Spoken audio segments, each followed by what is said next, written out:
This isn't just a vacuum chamber, this is a time machine, a glimpse to a possible future. Can I do this?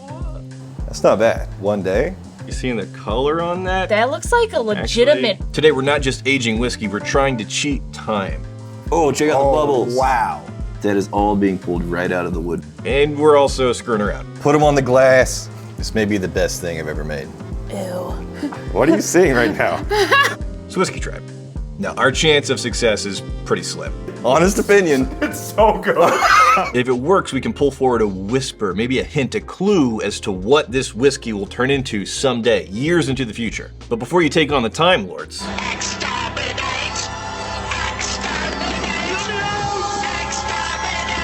gotta test your equipment. What? What? Vacuum works. Okay. If we're trying to get a directional result on what a vacuum aged spirit would do with wood, let's just use the exact same wood that whiskey is aged in. These are pieces of barrel staves. This one was in the smoke shed, or peat shed, and we just smoked a barrel. Smell this. Ooh. This smells nice. Yep. This one is just a regular old Bardstown bourbon barrel. The problem with just using raw barrel staves for this vacuum aging kind of experiment, this spirit isn't only going to be in contact with the wood char, it would be basically in contact with everything if we just dropped this down in there. So what we did, toasted barrel stave pieces. The reason why we toasted it is if we just had that raw outside of the barrel stave wood that's gonna be really bitter, really tannin forward. It's not gonna be that accurate in terms of what's gonna happen inside that barrel. 2 hours and 15 minutes at 350 degrees. Baking these or toasting these in the oven, my apartment has never smelled so good. You could smell like the bourbon in one of these barrels, like a single malt being baked out of the wood grain, and then it just started turning into like a toasty oak. A lot of smoke. Yeah. A lot of smoke, but it smelled good. You can see the difference in color. Okay, so we're gonna put our raw wood aside. This originally held a single malt. This one's going to be just a Bardstown bourbon barrel. This one, partly shits and giggles, partly I wanna know if there is a rapid infusion result. I have no idea what's gonna happen there, but we have room. New make single malt. We're going to vacuum age this and compare.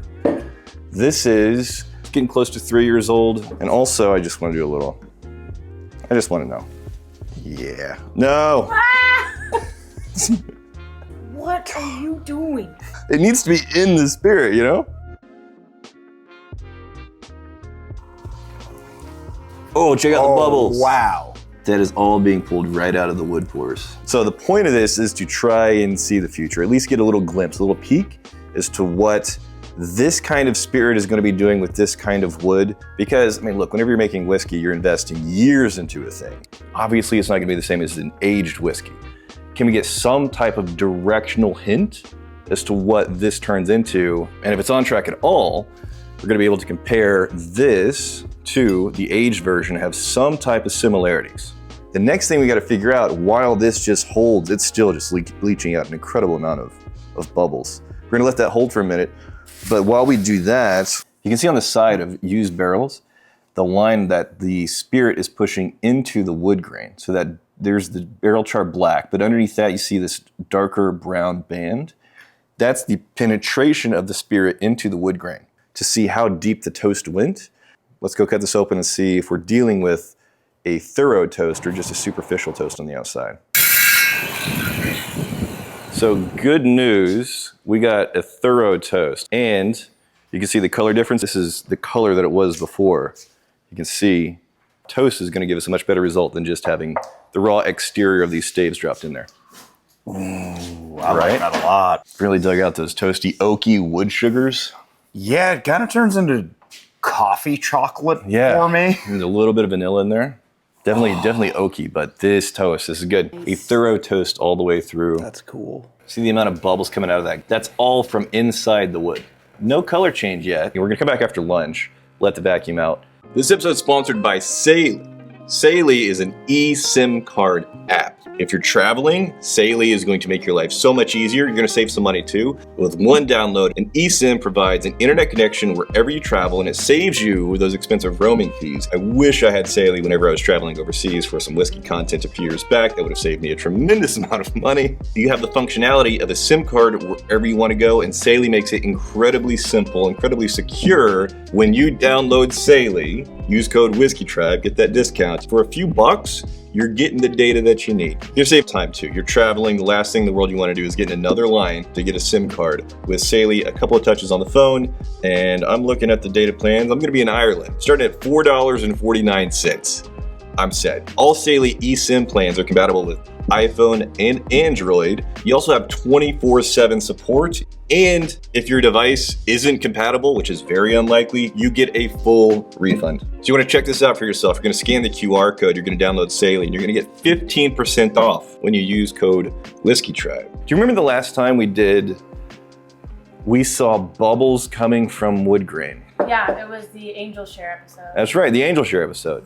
We finally figured out how to visualize, how to show people what Angel Share looked like. What the hell? So Kyle did us a solid whenever he recognized that there's bubbles coming through the wood. What we're looking at right now, Yeah. What the hell? This is what Angel Share looks like whenever all of those factors are escalated, in this case with the pressure inside the barrel. that was a pressurized barrel pushing that air through those wood fibers. So you can see how Angel Share goes through that wood grain. This is the opposite. This isn't pressure, this is vacuum. This is pulling everything out. Rapid aging always has, limitations. There's things that you can't really cheat that can only come from time. But I'm not looking for a really nice alternative to aging whiskey. It just takes time to get that nice result. I just want a directional result to get a clue, a hint. Because if it's not close to this at all, then we just did a marshmallow infusion, which I'm also curious about. Because that is bubbling like crazy too. Okay, it's been here for a couple of hours. We're gonna check in, we're gonna repressurize the vacuum. Oh, that marshmallow is gone, man. Just went right to the bottom. It's sunk. Weird. Is there a color difference? Very slightly starting. Yeah, starting to get a little color in there. Is it good? Is it weird? It's good. It's mostly new make for sure. Yeah. Let's let it cook some more. I want to re-vacuum it and then let it sit overnight. Yeah, bubbling.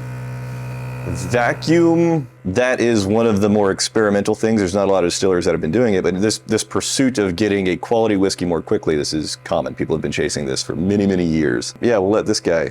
Can I have a mic? No. Wow! So when we talk about this, it's like, how much of a purist are you? Yeah. Because if you go back far enough, you can look at Frederick Stitzel of Stitzel-Weller invented the bourbon rack to space out bourbon barrels, because originally you would just have barrels stacked on top of each other. Yeah. That cycling of air sped up the process.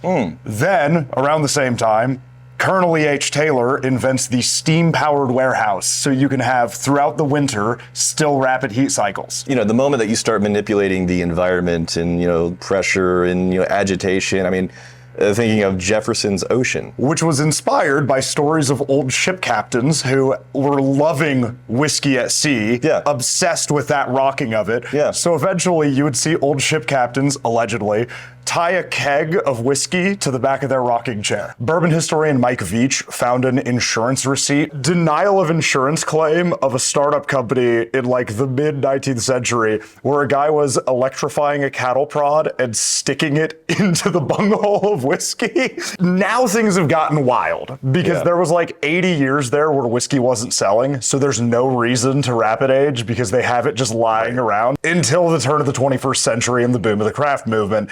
And that's where we start seeing the really weird stuff. We found this for the celebrity whiskey episode. Yeah. And I don't think you guys knew this was fake whiskey. In the blind, it didn't perform well. No. But this says American whiskey finished with oak staves. Kind of. Okay. This is from Bespoken Spirits, which was a startup in a garage in California. Bought a plot in Lexington so they can be Kentucky-esque. Yeah. But this is based off of laser cutting staves down to 100 finger-sized portions, Not all that different from what you're doing right here. Yeah. Really happy coincidence. And then gas chromatography flame ionization detector. And that allows them to measure ethanol, acetic acid, and ethyl acetate as it progresses. This pursuit of rapid aging, People aren't going to stop. the purists, I get it, but at the same time, if you take a step back and you look at the full context of what is considered legitimate and what is not, I mean, even going down to smaller barrel sizes. I remember back in the day, if you're doing 5-gallon barrels, like, oh, that's cheating. Yes, mini barrels, and now we have wave staves, which, again, like, those were arguments. So I want to get into the marshmallow at this point. Oh, wow. Dude, what? Oh my God, the hell is happening right here? Looks like a lemon drop. My life's greatest accomplishment. Or your worst. Yes. So we've done 12 cycles of this vacuum, letting the pressure back in and then revacuuming it in the last day. We're gonna do it 12th time right here. We have color. We have, dare I say, whiskey color. That's not bad. One day. It's a 2-year color. Well, actually, this is Wait a second. getting close to 3. Yeah, Wait. this is. Hold it to the left a little bit. What are you seeing right now? What is happening? I don't know what's happening. You've never looked better. You look hilarious. Oh, thank you. About 3-year color, a 1-day color with the vacuum chamber. This new make that we put in there was 110 proof. 103. That makes sense because there's a lot of evaporation that's happening. We're sucking all the air out, letting it back in, sucking all the air out, letting it back in. Also, this is younger than we typically like to release this single malt, but it'll be a good enough comparison. Oh, there's a layer. There's a vanilla note. There's a toasted vanilla note. Are we closer to the actual age or are we closer to the new make? Much, much closer to the new make with this vacuum. Is it different? Yes. It's a difference, but we're not getting close to actual age right now. All right, we're gonna start this. We're gonna cycle it some more, 12 times in a day. We're gonna keep it rolling. Definitely not just straight up and down new make anymore. There's some changes that the toasted oak staves are putting into this thing. What we can do right now though, our little treasure. So delicate and wiggly. Look at our little boy. He looks perfect in every way. Ah, don't wiggle it. Oh, you want to get in my dehydrator? Come on, look at that. It's so thick. It's like a pressed ham. Oh, man. Put him on the glass. Put what on the glass? She's HR. Don't tell her. I'm not telling her. We'll see what happens though. Oh, God. No, God, this is like potentially the best thing. Oh, it's still so soft. I wanted to try just a little bit of that. Dude, that is phenomenal. It's not just marshmallow. No! The marshmallow's carrying, that was 4 roses. Get the brown. Come on. What are you? Honest opinion. It's so good. I'm saying. Oh, that actually smells fire. Right? Oh, wait. Did you? Ah, nuts. I just poked my nose. Ew, it feels gross, though, dude. Cheers. Ah! Here we go. All right. It's so stringy. Oh, it's good though. The best parts of the bourbon came through. The texture is weird. It's really gummy. Yeah. Let's get some. Ugh. I don't like that. Is it the eye contact? It's been a week. We let this sit in the vacuum chamber for a week. This is future telling. Well, like, we don't know yet. Or we it haven't turned out tasted- bad, you're right. Maybe it just gave it color. Maybe it just gave it like the tannin bitter color on that. That looks like a legitimate Actually, whiskey. It's not very good lighting. But anyway, do you notice how little liquid there's left after this vacuum aging process?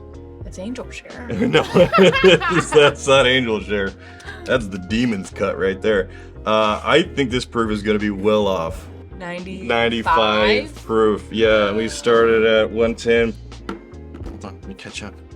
Can I do this? Wait, I want more. Do you? Yeah, put Is some it? more in there. I sniffed it already. Dude, that's not just new make anymore. Right? That's not. It's very woody though. It almost yeah. has a meatiness to it. Yeah, there's more of a char quality too, even though we toasted. Yes. Go nose to nose on the new make then. Has that progressed? Yeah. Yeah. Significantly. It's definitely progressed. That was quite a bit of time in the vacuum chamber. It's not nearly at all like the 3-year-old though. It's not. The fruitiness has not had time to develop. It's not bad though, Yeah. but it's totally different. It's different. It's very different. Yeah. You have the oak character. There's a vanilla character. it, though. No, it's good. It's got like a smokiness to it. It does. Absorbed, yeah, that smoky char in a way where it doesn't normally present that way in just a charred barrel. That's kind of sick. Does this give you some characteristics of time in a barrel, well beyond just 1 week? Yes. You don't have those fruitier, sweeter characters developing. It's not a lot of complexity. It's simple. I am getting a vanilla note, but then again, just go back to real age, man. It's so much more finesse. There's like a berries and cream character. Huh? I think, does it put age on it in a recognizable way that's nice? Yes. Does it track with what real age does with that whiskey? It does not. It's about the patience. Our latest release of ELEANOR, this is that classic 21 rye mash bill, 75% corn, 4% malted barley. Now here's the thing that makes this dual release interesting. This is the exact same mash bill, same age, same proof. This is the same whiskey, same everything on paper, except one came out of Indiana, the other came out of Kentucky, to see the difference that a distillery makes whenever everything else is the same. Going head to head with a port barrel finish here in Texas, 5 years old. How many months in port?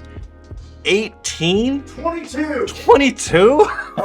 So if you like port finished, the port absolutely shows up and it's beautiful. She's being weird. Yeah, link in the description down below. Okay. Bye. That's it.